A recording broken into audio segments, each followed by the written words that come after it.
I find it exhausting as a white Australian. I find it exhausting to continuously, everywhere I look, everything I try to watch, even just observing basic traditional Australian customs, I'm bombarded with this anti-white guilt propaganda, even on Anzac Day, in the form of Aboriginal Australians. This is what he said, and this is exactly what he meant. Aboriginal Australians fought harder for Australia than Australia has ever fought for them. All right, let's explore that statement briefly. Why does Australia need, why does white Australia need to fight for Aboriginal Australia in the first place? Why can't Aboriginal Australia fight for itself? And what exactly do we need to do? What is expected of white Australia? Exactly, because we already give a gratuitous amount of money to these so-called Aboriginal people, most of whom aren't full-blood Aboriginals, and a lot of them can't even prove their alleged Aboriginal ancestry.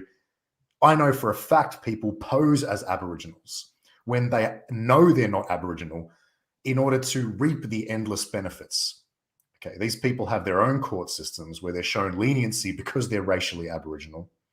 Okay, they have access to extra welfare payments. They get perks everywhere, even in prison. Okay, I've explained this during my own prison experience in one of our previous streams. I don't understand. Well, I suppose I do understand. It's just like you say, it's an attack on the white ethnic identity of Australia, I suppose. But personally, I think most white Australians would be with me when I say it's exhausting, it's frustrating. I don't feel like I've done anything wrong to any Aboriginal person. And I don't feel like I want anything to do with Aboriginal people. I'm not going to give them any of my money, and I'm not going to give them any of my assistance because I just don't feel like that's necessary or justified. And no amounts of guilt and shame propaganda is going to make me feel any differently about that because I know it's just propaganda. It's water off a duck's back, my friend.